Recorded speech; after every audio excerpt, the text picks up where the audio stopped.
Et salut à tous, bienvenue dans ce nouvel épisode, nouvelle vidéo YouTube. Aujourd'hui je suis avec Flavio. On va vous parler dans cet épisode de course à pied. En gros il est issu d'un podcast qu'on vous mettra juste là, qui en théorie est déjà sorti, qui fait quasiment 2 heures. Et je vous ai fait un condensé qui doit faire à peu près une demi-heure. On va parler de blessures, de course à pied, de rééducation, des principales douleurs et de pourquoi quand vous courez, vous faites des douleurs et des blessures. Et avec Flavio qui est aussi kinésithérapeute, on va vous expliquer ce qu'on met en place régulièrement avec nos patients au cabinet pour ne pas se blesser ou si vous êtes blessé, récupérer le plus vite possible. J'espère que cette vidéo vous plaira. Si c'est le cas, pensez à mettre un gros pouce bleu. Vos questions sur la course, vous les mettez dans les commentaires. Et je vous dis bon visionnage. Et donc quand tu t'es formé en course à pied ou même avec tes patients, si on rentre dans le vif du sujet, est-ce qu'il y a vraiment genre la pathologie de course à pied? Tu vois, moi les patients au cabinet qui viennent avec des blessures de coureurs, je vois quand même souvent on voit pas beaucoup de luxation d'épaule quoi. Ouais, non, c'est sûr. Mais il y a quoi? Il y a un top 3 de les plus grosses blessures en course à pied? Ouais, clairement. En fait, la course à pied, vu que c'est très répétitif et qu'il y a quand même beaucoup de contraintes, les gens vont se blesser rapidement. En fait, t'as jusqu'à 80% des débutants qui vont se blesser chaque année et t'as au moins un coureur sur deux qui se blesse la première année où il débute. T'as 30% des gens qui se blessent qui reprendront jamais. Donc clairement, c'est un sport qui blesse beaucoup parce que les gens vont beaucoup trop vite. Et globalement, le top 3, ça va être syndrome rotulien, syndrome de bandelette iliotibiale ou syndrome de l'essuie-glace et la tendinopathie d'Achille. Globalement, ça va être les trois grands, mais t'as aussi la périostite, t'as aussi les fractures de fatigue, t'as toutes ces pathologies-là qui sont très liées. J'aime bien cette valeur de 80% se blessent la première année. J'ai un pote, un bon ami qui me dit Emric, vraiment le typique de gars qui était sportif, qui a un enfant, qui fait plus de sport et puis qui s'y remet et qui me dit Emric, je me suis inscrit au marathon de Paris. Et je lui ai dit cette data, je lui ai dit mais Bertrand, si tu nous écoutes, on t'embrasse, tu sais que 80% se blessent la première année. Mais non, t'inquiète pas, patati patata. Qu'est-ce que je reçois quelques semaines après? Un petit vocal. Emric, je commence à avoir une douleur au niveau du pied. Et je lui ai dit, bienvenue dans les 80%. Fils de pute, FILSDE-PUTE. Et il était pas vraiment blessé, on pourra en parler, il n'y a pas forcément blessure quand il y a douleur, mais on commençait vraiment à se dire, ok, mec, t'avais rien, tu commences à avoir mal, tu commences à tomber dans vraiment le côté, t'en fais trop. Et donc syndrome rotulien, syndrome fémoro-patellaire, donc plutôt une contrainte au niveau du cartilage, si je dis pas de bêtises. Oui et non, en fait, c'est souvent, on considère dans l'os sous-chondral, c'est-à-dire dans l'os qui est en dessous du cartilage. En fait, le cartilage, il est pas innervé, donc il peut pas transmettre un message nociceptif. C'est souvent au niveau de l'os qui est juste en dessous du cartilage, qui va commencer à réagir, à transmettre un petit message de coucou, t'es en train de me faire mal quoi. C'est intéressant, il faudra peut-être que je revoie mon discours avec mes patients. J'avais tendance moi à dire à mes patients sur des syndromes rotuliens ou syndrome fémoro-patellaire, donc pour faire simple, l'arrière de la rotule ou l'avant du fémur d'ailleurs, on le sait ou pas? C'est un peu les deux. Un peu les deux, globalement, dans le genou, on a le fémur qui serait en contact ou en tout cas proche de la rotule, qui plie et qui tend, qui bouge très normalement. Exactement. Et quand on va augmenter les contraintes, donc l'os sous le cartilage deviendrait sensible. Exactement. Ensuite, on aurait donc la bandelette iliotibiale, donc là c'est des douleurs sur le côté du genou. Ça c'est donc là c'est la bandelette. Alors ça a un peu changé. Quand nous on a eu notre diplôme ou quand on l'a appris, on pensait que c'était la bandelette qui frottait. Récemment, on pensait que c'était peut-être plus une sorte de coussinet graisseux.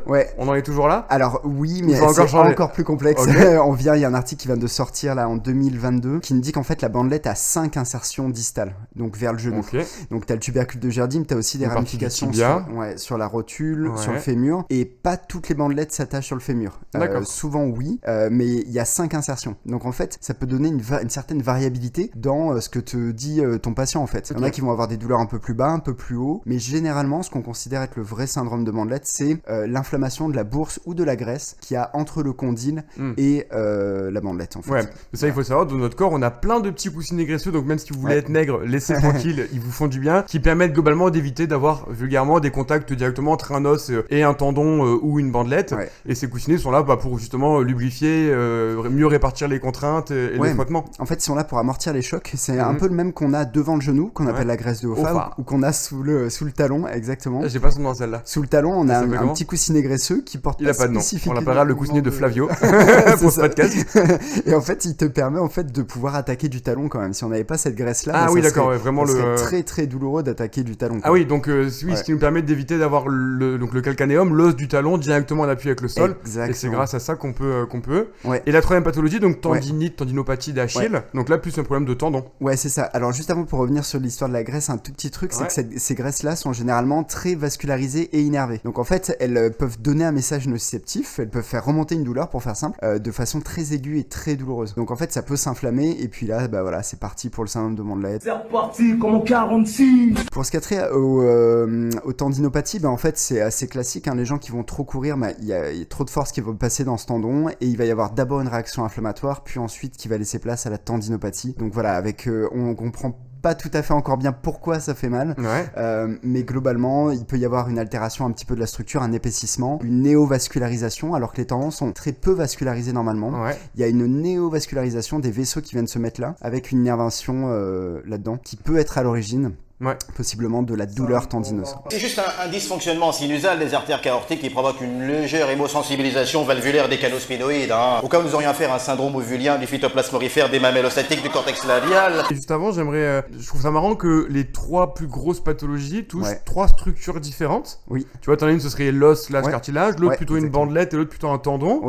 Est-ce que donc ça c'est le top 3, mais est-ce que ces tissus qui n'ont pas tous la même vitesse d'adaptation ou de cicatrisation, on se les fait tous avec autant de temps de pratique, ou est-ce que la probabilité de se faire peut-être un tendon, dans ma vision, j'aurais tendance à penser qu'un tendon par exemple va s'adapter, s'inflammer, être sensible plus rapidement qu'un os. Je me trompe ou c'est le cas? Alors moi je pense que c'est pas tant dépendant du niveau de la personne, c'est vraiment dépendant de la vitesse à laquelle elle court. C'est souvent ça. Quand tu parles de vitesse, c'est vraiment en kilomètre/heure? Ouais, c'est ça. En fait, il y en a qui vont courir à des vitesses plus importantes. Tu vois, par exemple, tu vas faire du fractionné ou tu décides de faire un sprint, et là tu peux te faire certaines blessures, comme lésions au niveau des ischios jambiers, tendinopathie d'Achille. Maintenant, si tu fais du long à faible vitesse, tu vas plutôt avoir tendance à te faire une bandelette ou un syndrome rotulien par exemple.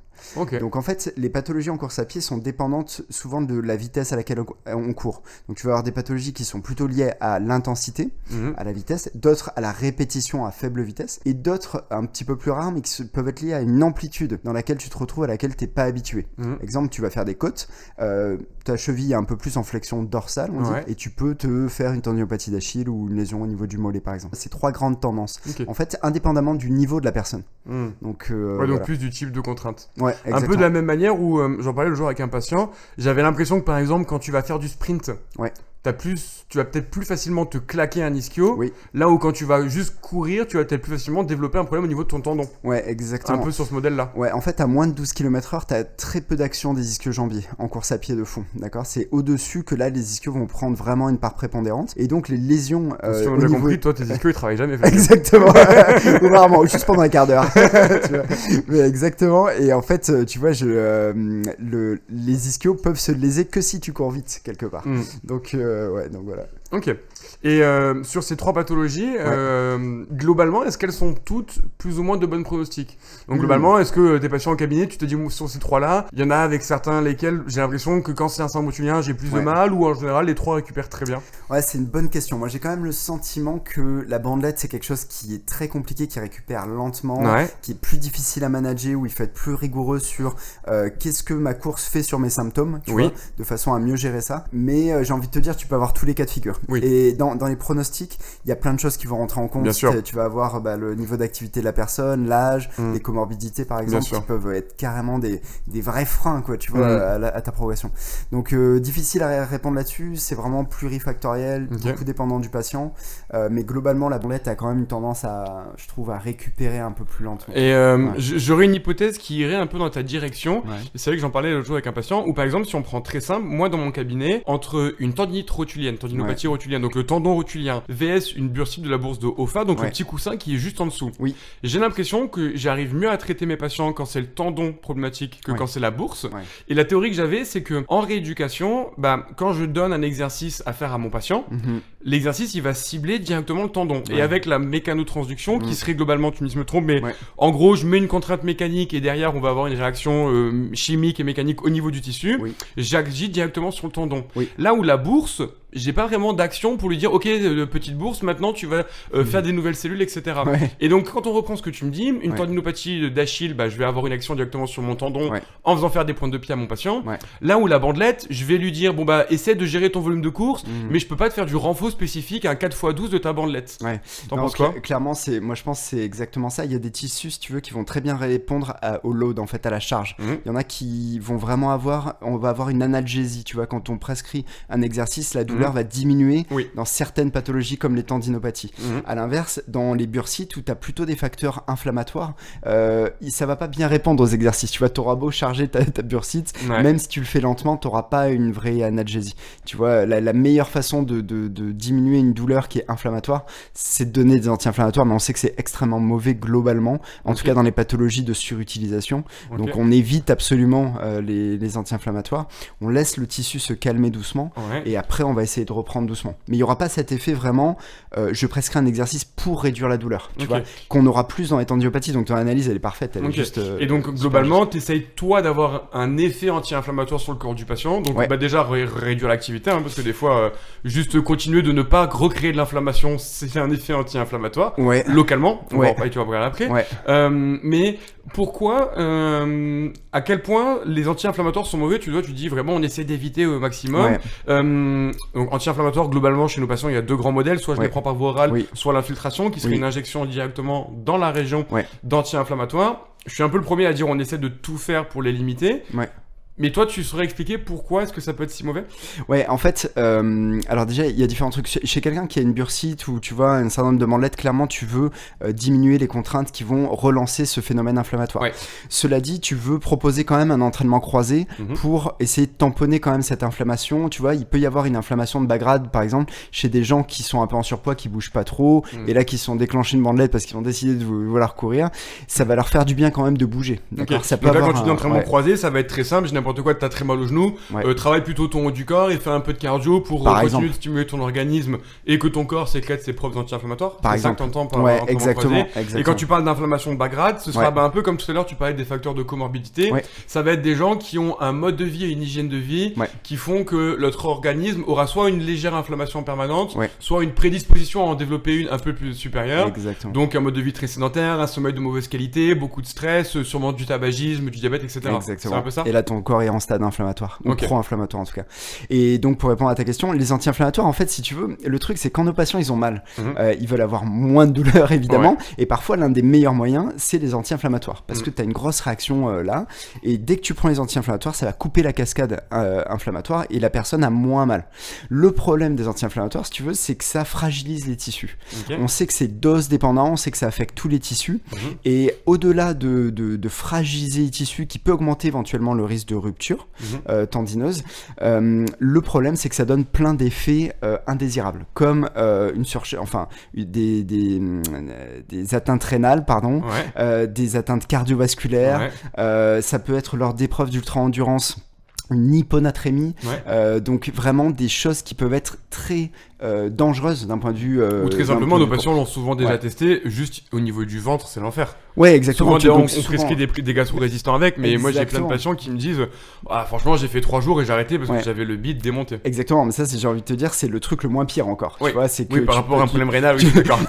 tu peux avoir en effet l'estomac qui commence à saigner, ça va te faire un ulcère, mais ça, c'est rien du tout comparé à ce qui peut t'arriver avec une prise d'anti-inflammatoire, surtout pendant une course d'ultra-endurance, par exemple. Et j'en avais parlé avec un chirurgien qui me disait que lui, lorsque donc c'était sur une épaule, c'était Grimaud que tu connais très bien, que lui, quand il opérait une épaule qui a eu des infiltrations, il voyait que les tendons dans la structure étaient souvent de moins bonne qualité que celles qui n'avaient pas subi d'infiltration, donc d'infiltration.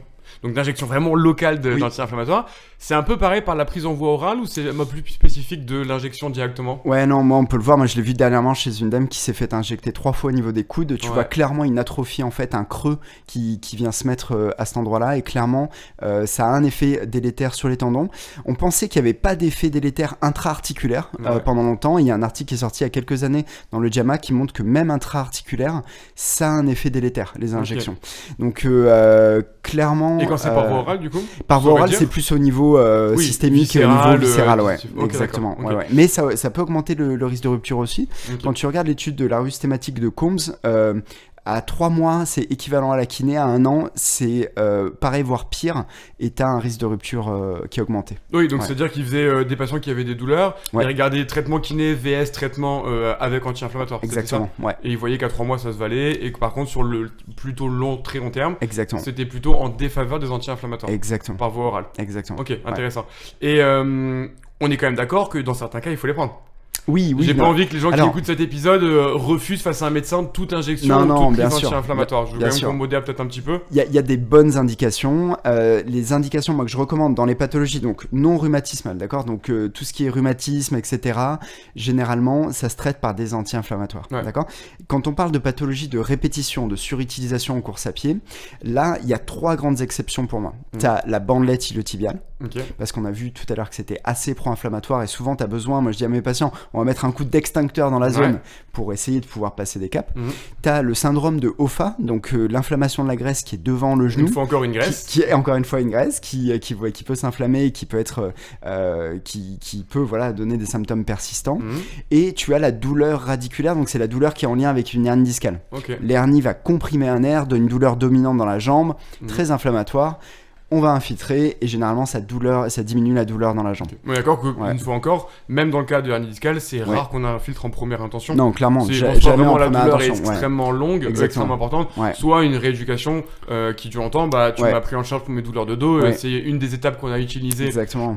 pour passer des caps qu'on n'arrivait pas, Exactement. mais c'est rarement en première intention dans ce type de douleur. Ouais, jamais en première intention. Tu vas commencer éventuellement par les antidouleurs, par voie orale, anti-inflammatoires, éventuellement. Pendant quelques jours, généralement c'est 7 à 10 jours maximum, d'accord? Donc si, voilà, normalement c'est pas plus que ça pour les anti-inflammatoires. Et si jamais ça ne passe pas au bout de 6 semaines, que t'es en train de faire ta kiné, etc., là on va se poser la question, est-ce que on va infiltrer ou pas, quoi? Ok. Et par rapport aux anti-inflammatoires, tout à l'heure Ouais. t'en parlais sur le trail, Ouais. je me rappelle plus où est-ce que j'avais entendu ça, il y avait une donnée du nombre de trailers qui couraient Ouais. sous anti-inflammatoires Ah ouais, et c'est qui une étaient catastrophe. monstrueuses. Ah ouais, c'est une catastrophe. T'as des études qui montrent que t'as 50% des gens sur les lignes de départ qui sont automédiqués, Ouais. dont 30% aux anti-inflammatoires. C'est ouf. Ouais, Et ça, c'est énorme. quelque soit les courses ou plutôt sur les longues? Alors, plus c'est long, plus il y en a, je Plus c'est long, pense. plus ils sont débiles.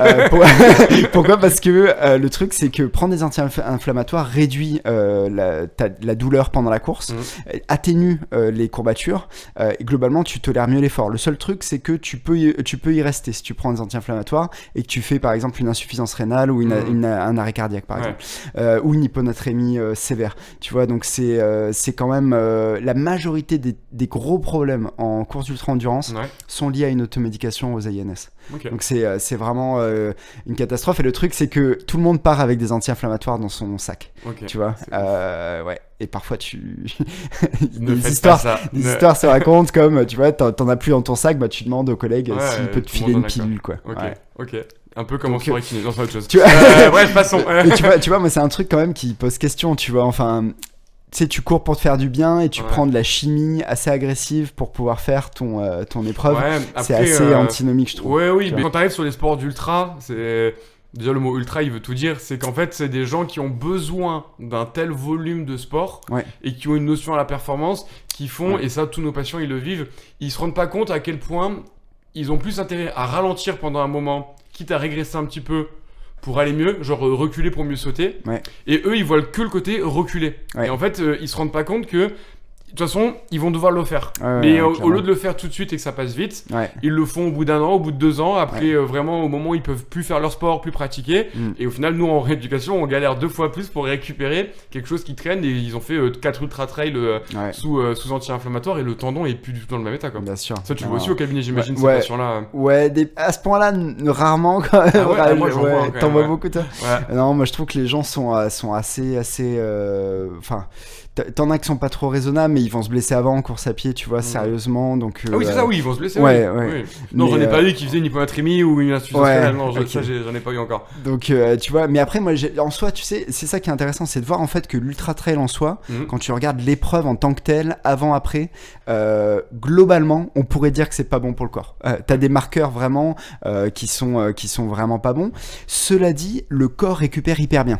D'accord. Donc en fait tu fais face, ton corps peut récupérer à cette épreuve super agressive quelque part, tu vois. Mais par contre ce qui est intéressant dans l'ultra trail, c'est que toute la préparation elle est extrêmement bonne pour la santé, tu vois. Donc en fait si l'épreuve en soi, tu vois, tu vois, va vraiment tirer sur le système musculo-squelettique. Parfois, tu as des dépressions post-course parce que tu as eu une telle profusion, tu sais, d'hormones, etc., que tu peux avoir un effet rebond le lendemain en mode vraiment dépression.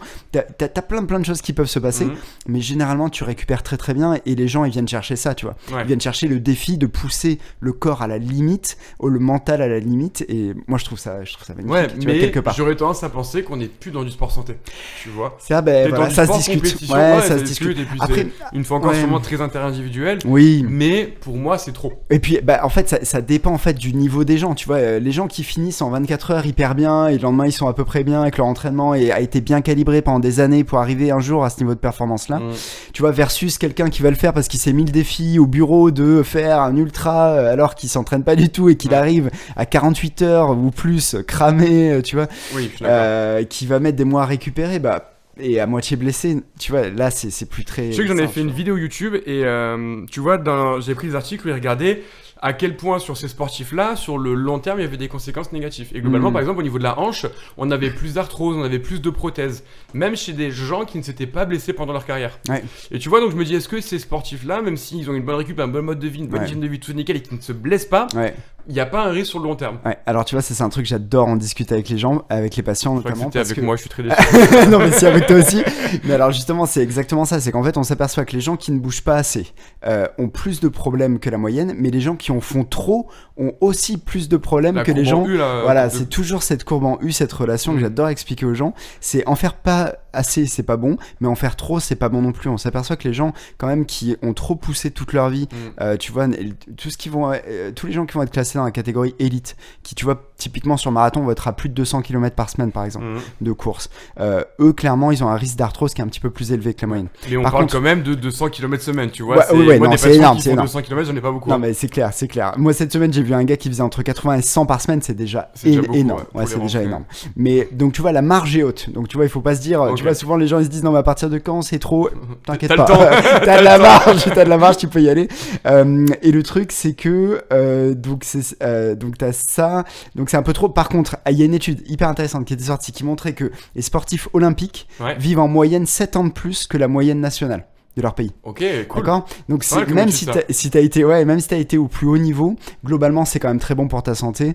Et puis pour ton cardio, pour tout ça, c'est bien. Tu vois, ton système musculo-squelettique pourra souffrir un peu, mais globalement ton cardio. En gros, tu me dis qu'au pire, t'aurais une prothèse d'épaule, mais tu mourras pas d'un AVC à 50 ans. En course à pied, peut-être plus. Et encore une prothèse de genou, oui.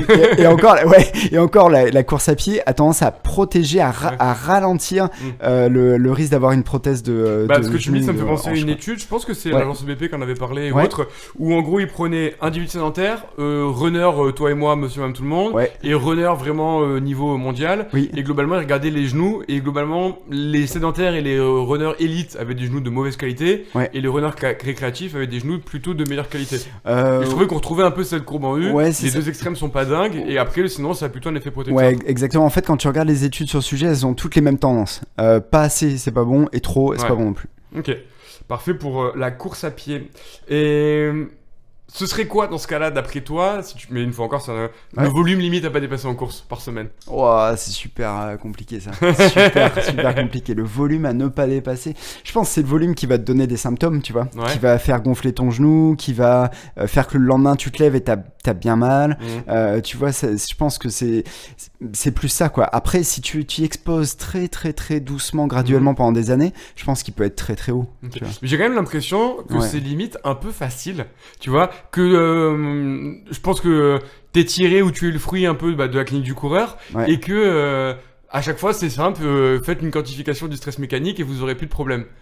Alors, c'est 80%, 90% je pense du secret en effet pour pas se blesser. Du coup il n'y a plus de secret. Mais... c'est ça, mais le truc c'est que moi je pense que c'est juste, le seul problème c'est que c'est très dur à mettre en place. Exemple, je te donne un exemple que je vois, que j'ai vu 2 fois en une semaine au cabinet, des gens qui font partie des groupes de course, tu sais à Paris là, qui se retrouvent dans les bars puis qui vont courir, et c'est excellent. Le seul problème c'est que ces séances sont généralement des séances d'intensité, donc ils vont faire du fractionné ensemble, ils vont faire des intervalles, ils vont faire des côtes par exemple à Montmartre, et le truc c'est que t'as des gens qui ne font que ces 2 entraînements dans la semaine, donc ils font que de l'intensité. leur volume total, ça n'est que de l'intensité. Or, ce qui est recommandé en course à pied, c'est de faire 80% de ton volume à basse intensité. Tu vois, donc tu vois, t'as la personne qui est censée faire 80% à faible vitesse et qui se retrouve à faire 100% à haute vitesse ou en tout cas au niveau cardiaque, tu vois. Et chez ces personnes-là, on aurait un effet protecteur de venir faire des runs en plus à basse intensité. Alors oui, idéalement, le seul problème, c'est qu'ils courent déjà 2 fois dans la semaine et qu'ils ont difficilement la capacité d'en mettre un 3e, tu vois. Mais en effet, il faudrait surtout qu'ils répartissent mieux, en effet. Oui, mais est-ce que si ils arrivaient à rentrer un peu plus de volume, ce serait mieux qu'ils fassent 1 ou 2 sorties longues ou légères, en tout cas. S'ils ont la possibilité, ça normaliserait ça, mais il faudrait le faire en tout cas graduellement. Et souvent, en fait, le problème aussi dans ces groupes, mais je trouve que c'est super, hein, c'est excellent, ça fait bouger les gens et tout. Le seul problème, c'est que c'est des groupes qui sont faits par niveau. Souvent, les gens se surévaluent un tout petit peu. et dans le groupe où tu t'es surévalué, tu vas aussi te faire tirer un peu, tu vois. Mais tu vois, pour revenir donc à cette quantification du stress mécanique et ce côté très progressif, donc en théorie, si on fait ça, personne se blesse. En théorie, il n'y a jamais des choses vraiment à corriger.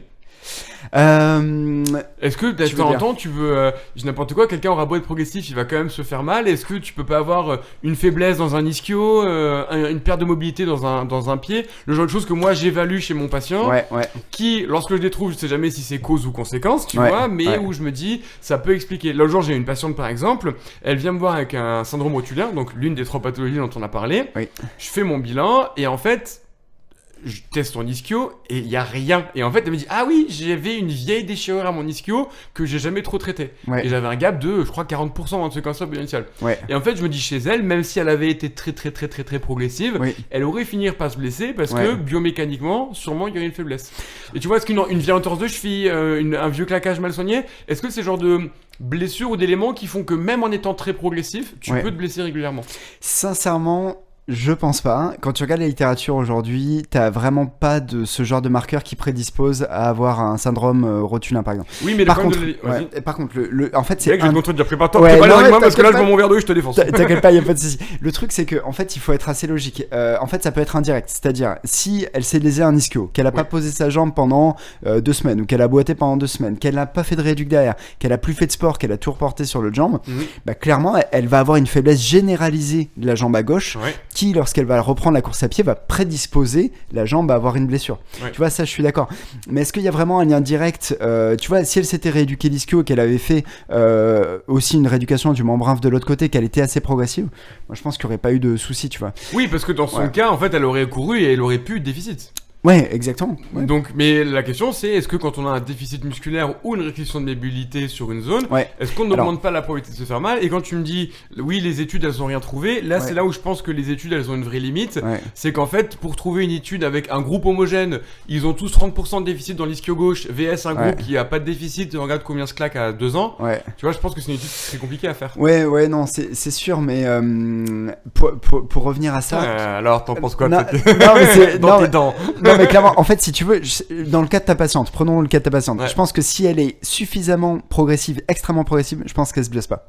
Par contre, si elle fait un petit écart, ce qui est en fait la réalité, tu vois, des choses. La quantification du stress, en vrai, si tu l'appliques vraiment méthodiquement et de façon très progressive, c'est-à-dire 1 minute de plus par sortie, franchement, tu te blesses pas. À moins que tu aies une réduction de ta capacité. Donc, manque de sommeil, stress, fatigue, anxiété, etc. Donc, tu vois, c'est ça aussi. Souvent, on regarde que les aspects mécaniques. On oublie tout l'aspect psychosocial et psychosocial de l'autre côté, qui peut tout à fait te prédisposer, tu vois.